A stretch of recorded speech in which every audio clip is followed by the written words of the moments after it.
अगर बच्चे भूख से भी लगते हैं तो कुछ दिखता नहीं है। और हमने आपको फ़ोन किया, हमने कहा अगर मदद हो जाए तो बच्चे जी जाएँगे, बच्चे भी आगे पढ़ जाएँगे। और आगे क्या कुछ कह नहीं पा रहे माँ। पिछले 10 सालों से पापा के जाने के बाद हम लोगों ने ऐसा जीवन कभी सोचा नहीं था कि ऐसा जीवन कभी हमें यापन करना पड़ेगा।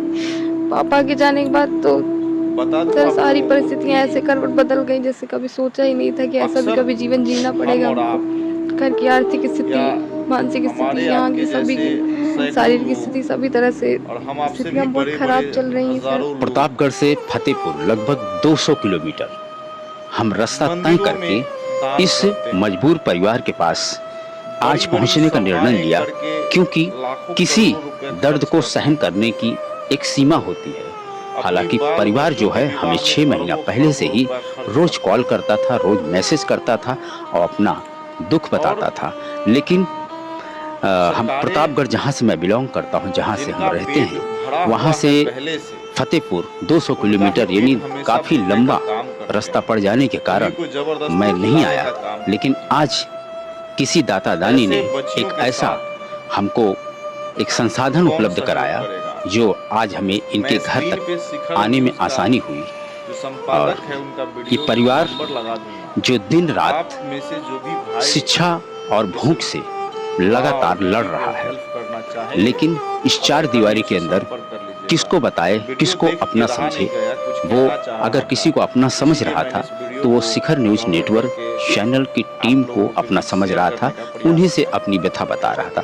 मेरे पीछे खड़ी हुई ये होनहार बेटियां हैं और उनकी ये विधवा माँ है। यानी इस परिवार में जीविका चलाने वाला जो मुखिया होता है वो कई साल पहले दुनिया से विदा हो गया है। ऐसे में ये माँ जो है अपनी 3 बेटियों को लेकर लगातार जो जिंदगी के जो हालात होते हैं उससे लड़ाई कर रही है, लड़ रही है, लेकिन जीत नहीं पा रही है। थक जाती है तो हमें फोन लगाती है। ये माँ है, ये हमारी बातों से इमोशनल हो गई है। इनके आंख से आंसू हम नहीं निकालते हैं, बल्कि दिल जो है वो कभी कभार रोता है अपनी परेशानियों को। तो इस तरह से जब दिल दुखी होता है तो आंखों से आंसू छलकते हैं। ये माँ रो रही है। नहीं सुनिए, मत रोइए ना। दरअसल अभी तक आपने रोए, अब हम आ गए हैं तो शायद हो सकता है कि शायद आपके आंसू पूछने वाले या आपकी व्यथा, आपके दुख को सुनने और समझने वाले ऐसे लोग शायद जुड़ जाएं आज।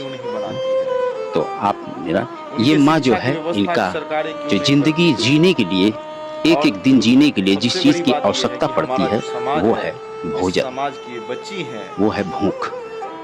और दूसरी तरीके से इन बेटियों को इनके पैरों पे अच्छे इनके भविष्य को संवारने के लिए जो जरूरत पड़ती है वो होती है शिक्षा। और दोनों चीज इनके हाथों में नहीं है। इसीलिए हमने ये जरूरत समझी कि प्रतापगढ़ से 200 किलोमीटर रास्ता चलकर इस परिवार के पास पहुंचे।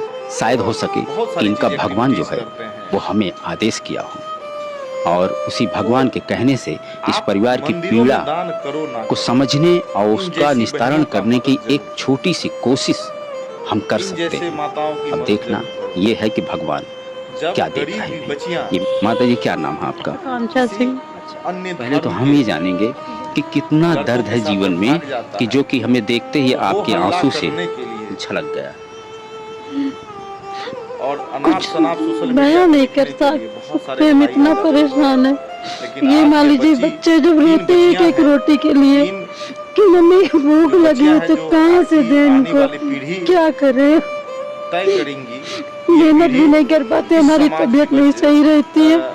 अभी तक तो जैसे तैसे इनको पढ़ाया, आगे की न पढ़ाई कर पा रहे न शादी कर पा रहे, कुछ नहीं कर पा रहे हैं। कष्ट इतना है कि जो कि इस माँ बयां कर रही है, हालांकि किसी को कह नहीं सकती है, लेकिन कष्ट बहुत है इस जीवन में। ऐसे ही नहीं हम आ गए हैं, कुछ हमने समझा, कुछ जाना। और जो सामान्य लोग, जो हमारे लोग हैं, मैं उन सभी भाइयों से कहना चाहता हूं, बहुत से परेशानियों में है, लेकिन इनकी जो परेशानियां हैं वो उन लोगों से अलग है।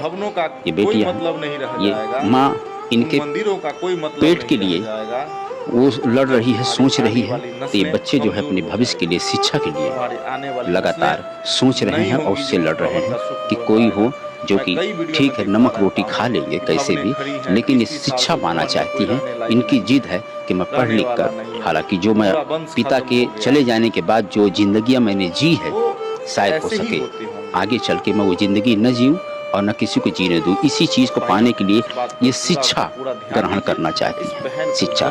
तो मैं इन बेटियों से मैं बातचीत करूंगा, मैं इनका भाई बनकर, इनका पिता बनकर, मैं इनके दुख को खुद सुनूंगा और आप सभी को भी सुनाऊंगा, क्योंकि हमारा हथियार जो है वो है हमारा कैमरा।